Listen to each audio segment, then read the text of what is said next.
That. Let's get that cleaned out.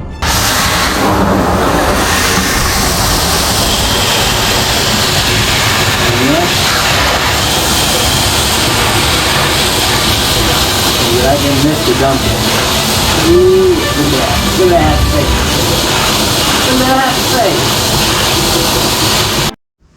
So that was Rufus and Oakley, our bearded dragons. This is Theo's pets. Let me grab them and let's talk about them, shall we?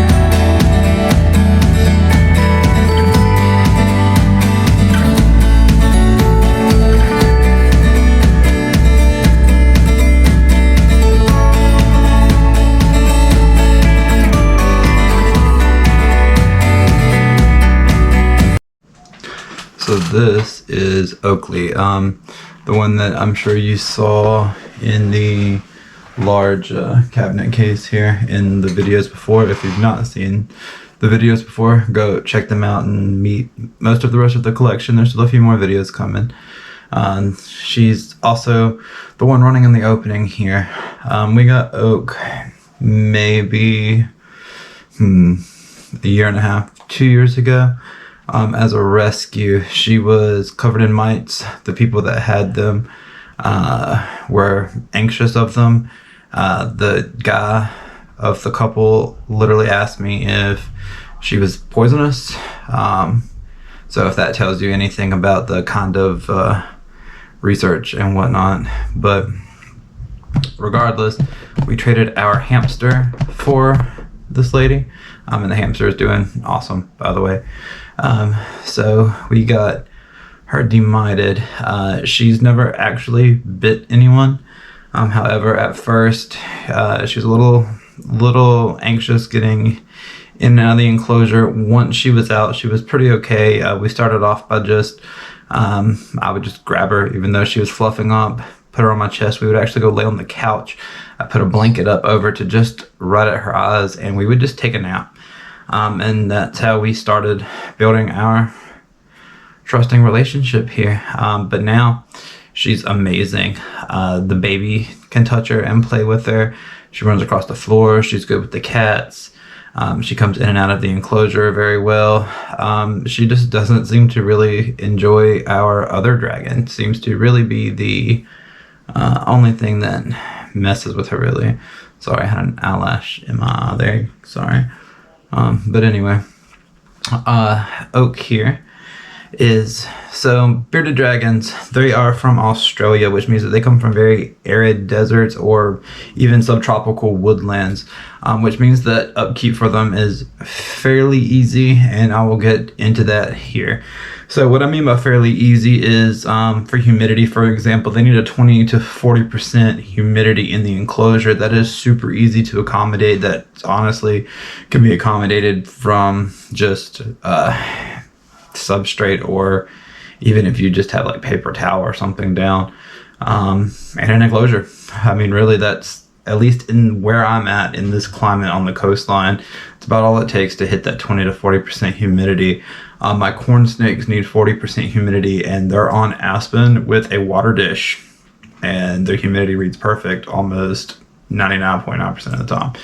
So the dragons here, you don't have to miss them with some of the snakes, like the boa, for example, or even the Pac-Man frogs. They have decently high humidity requirements, which required some finagling, but you can get there. These guys, however, do not. Now, I've seen it's a hit or a miss depending on who you ask on if you give them water dishes or not. What I've noticed with mine here is if I give them water dishes, they honestly really do not tend to drink out of them. I just find dirt and poop in it most of the time. I do not see them drinking it. However, I still see them drink every time I put them in a bath, which I do every 2 days or so, just to keep them good and hydrated. Their shed schedule's good and whatnot.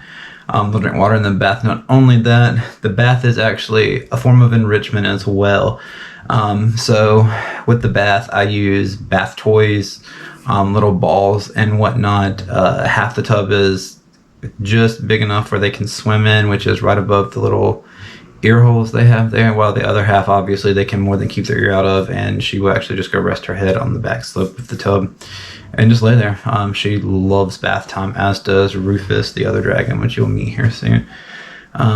So aside from humidity, their heat can be a little iffy sometimes, I guess, depending on your particular needs of a light bill. And just general heat of your house and room. So they need a basking spot of roughly about 100 to 110, and how I have that done is with a halogen bulb, a 150 watt halogen bulb, and then that creates a bask of 100 to 110, and that gives me an ambient grade of roughly 78 to about 87. Throughout the heat gradient of the rest of the tank, though that is largely due to the ambient room temperature I have for the rest of the animals. So for some people, just the one halogen bulb might not be enough to have a bask of 100 to 110, depending on how far away from the ground the bulb is. So you definitely need a temp gun. That is 100% first tool any reptile keeper needs. I was looking to see if I had mine to show you. I think it's in the bathroom, actually, from bath time with these guys, which I've got some b-roll of to show you. But it's super easy. Just a little red laser. It tells you exact temp of the area it touches. Good to go. So now, while we're speaking of lights, we should also mention UVB. Not all species of reptiles, and actually most amphibians, don't need UVB, though a lot of reptiles do, especially when you start getting into lizards, more so than snakes, for example. So these guys do need UVB light, which adds a little bit of heat to the tank, but it doesn't do much for the actual heating of the tank. What the UVB light does is it gives them just doses of vitamin and calcium, which they should also be getting supplemented on their diet, by the way. Now, this keeps them from developing metabolic bone disease, which is where their bones are soft and they don't form correct, and they will have some pretty interesting looking, not even mutations, just deformations. You guys can Google that. Obviously, when you Google anything, a lot of them are super extreme cases, but realistically, this is a super extreme thing.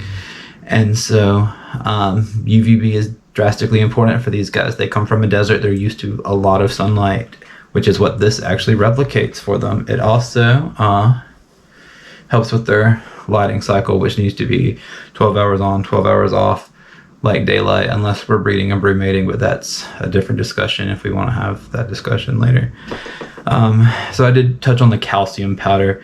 Now for their diet, these guys, they eat a lot of everything.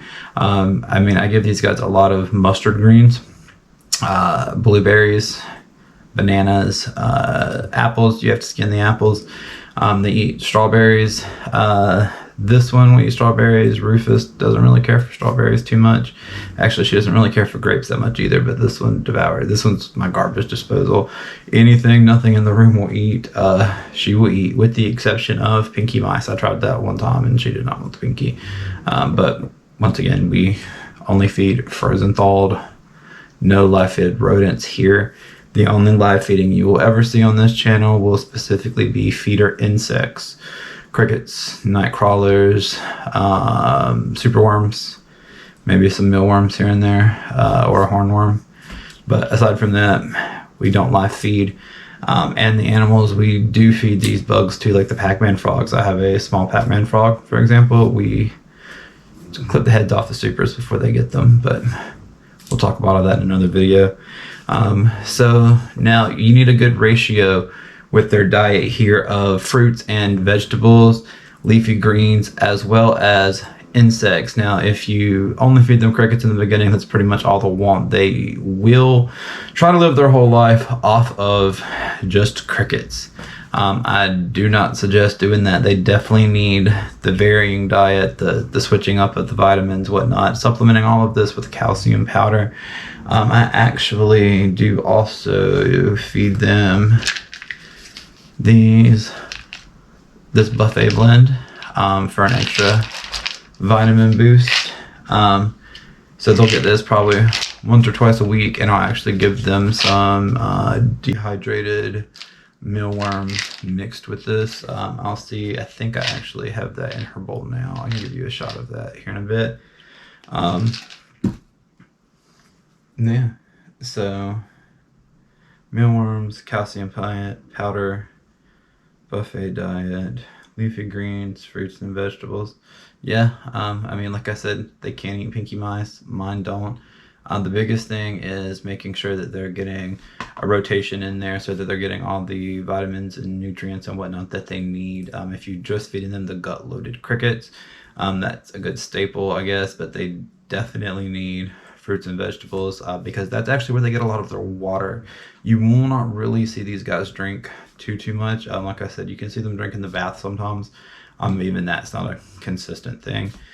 So these leafy greens and these fruits full of moisture are how these dragons absorb a lot of their moisture. So it's very important that you stay on top of that diet. Now, with that being said, if you feed them correctly, keep them in the right temperature and humidity, and keep the stress down, which I guess we'll talk about here in just a second, they have lasted about 8 to 15 years, which is pretty cool. So it's definitely a commitment. So if you're not willing to make dragon salads and whatnot for the next 10, 15 years of your life, I would definitely reconsider what I'm looking for in a pet. When we first got the dragons, well, the first one we got is Rufus, who you'll meet here in a minute, and we got Rufus because something had crushed its back two legs when we got her like yay big. They're still not normal, even to this day. So, I mean, she eats good, eats the calcium powder. It's not metabolic bone disease, from what I can tell. The little vet at the pet shop said that it looks like her back legs had been crushed. So, I don't know when, how, what, but that's why we bought her, is because of the crushed back legs. And so she's actually in a 40-gallon breeder down here on Aspen because she's more of a potato. Her back legs, this one, T-Rexes, just through the enclosure, through the house, just do. I mean, just gets on all fours and, man, just prowls at it. This lady over here, though, drags the back half of her body the majority of the time. So I originally had her on newspaper because it was easier for her to drag across. Though I switched to Aspen, and here's why. So with the Aspen, she burrows a whole lot more than she did before, and when she moves across the tank, because of the way it slides, she has to use her back legs. Since switching her to the Aspen, she's built up a lot more muscle strength in those back legs, and while they're still nowhere really close to perfect, I've noticed she can actually put some weight on them now. She can dig with them, especially the right one. So it's making a big difference. Now, with all of this being said and getting into talking about this Aspen, what I want to do now is take this opportunity to discuss loose substrate with the bearded dragons, because from my understanding, it's kind of a hot topic in the community here. So both of my dragons personally are on loose substrates of two different kinds, as we just talked about. Obviously, the one is on Aspen. This guy, or this woman here, excuse me, this little lady, she is on a mixture of organic soil, coconut fiber, and play sand. So the reason that is they absolutely love to dig. I feel like it's more natural for them. I noticed with the newspaper, sometimes their fingernails can get a little wonk.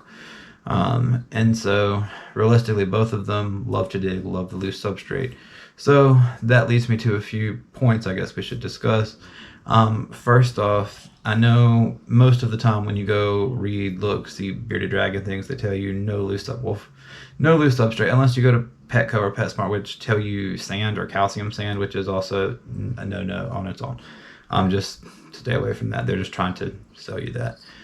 So, reptile carpet, tile, wood, newspaper, paper towel, these are things you see beardies on a lot if they do their own research and do get past the calcium sand recommendation. So, which actually all in itself is fine and dandy. It's a pain to clean. But they love to dig and they like that stimulation. They honestly, both of my dragons very much so enjoy that stimulation of playing in the substrate.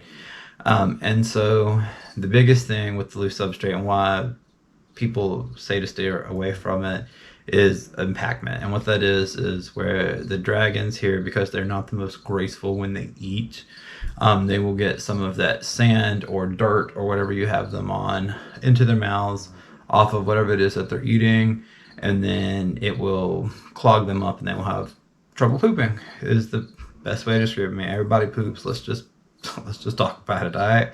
So they'll have trouble pooping. So since about the 80s, information just says, hey, just don't keep them on loose substrate. But as time has progressed and people have kept these animals and interacted with them and really researched and just seen how things happen as you do things with them over the years, we've learned that loose substrate is fine and can be good if mixed and done properly, because it's super easier for the dragon to pass than like pond bedding or something like that. Now, let me go ahead and say this thoroughly. I am not by any means saying throw your bearded dragon on loose substrate, any loose substrate, just so it can dig and be happy. Not at all what I'm saying. What I'm saying is proper loose substrates. Honestly, I might not even suggest putting a beardie on Aspen. The reason she is, once again, is for her back legs. Now, another thing of this I should probably mention and you'll actually see clips of this probably in the B-roll at the end, is when I do most of my live feeding of these guys, which is earthworms, crickets, that happens outside of the enclosure. So I actually bring them out onto the carpet, onto the tray. I have night crawlers on the plate or crickets in the tongs, and they eat these things mostly out of the enclosure. And they get their buffet mix and some of their vitamin or vegetables and whatnot in the enclosure, but that doesn't run, so that's super easy to catch because these are not the most graceful guys, as you'll see when we watch them eat these earthworms here in a little bit. So I mean, with the earthworms, for example, they're super sticky, so if you just throw that in the enclosure there, it will be absolutely covered in that substrate, and that's no good. So you have to be careful with all of that. Anyway, I'm not a huge fan of just throwing crickets into really any of my enclosures and just letting my animals eat them, or them eat my animals. And that's why if you don't watch live feeders and you leave them unattended, and that's including insects, that's not just for rodents, sometimes they will actually begin to eat your animal, and it is super stressful for the animal to know that they're in there running around. And so I try to do most of my feedings either by tongue or out of the enclosures, and my dragons do eat out of the enclosures. So with all of that being said, maybe we can grab Rufus here, take a look at her. Maybe I can hold up to the camera and show you what I'm talking about with her back legs a little bit. Let's see if we can see Oak here. She's just been chilling this whole time. Come on, honey. This is Oak. We received Oak and Rufus both as boys, and both have had infertile clutches, if that tells you anything. Oak is a little bit of a camper. Hey, you're gonna scratch that. Okay, come on, Oak. Yeah, alright. You gonna say hi to the camera? Just trying to run. You can't get up there. Alright, so this is Rufus, or as we call our lady. She was actually the first dragon we got. This is the one with the messed up back legs that I was just talking about. So you can even kind of tell from the way she holds them. It's kind of hard to get it on camera, but as you can tell, she keeps them tucked way up under her. So we can get her to walk on them sometimes. She does not eat as well as Oak does. Now she eats every time we offer her food. She does just not eat much. So, yeah. But she's a really good girl. She's never really crazy or defensive or territorial. She doesn't turn black very often. Oak is definitely the meaner of the two. And are really only mean to her, and she just immediately submits, which is this waving thing they do, whereas Oak just turns black and head nods until she turns away in submission. But they're both just honestly cuddle bugs. So. Alright, so as you can see here, we have a pretty gnarly poop. So this is Oak. She is in a 4x2x2 large cabinet case that was custom built. We actually received a boa constrictor in this that it was not suited for a boa, would not hold temperature, humidity. The bottom had big holes dry rotted in it, which we fixed. The boa's anxiety did not do well. Actually, we put him in a plastic tub, about the same size, and he still wouldn't eat. He only eats in something smaller. So anyway, this isn't about Mitsuki. This is about Oakley and Rufus, both of which we received and were told were males. However, they both ended up laying infertile clutches, so they are females. So we're gonna get Oak in a bath. Just try to get the rest of the shed off. If you look very closely down at the bottom of the beard and whatnot there, and right there at the armpit, we have just the tiniest bit of shed left. So we're gonna go soak in a bath while Dad mixes up some new substrate, cleans out this cage a little bit, picks out some of this shed, and gets it all together. So let's look at that process, shall we?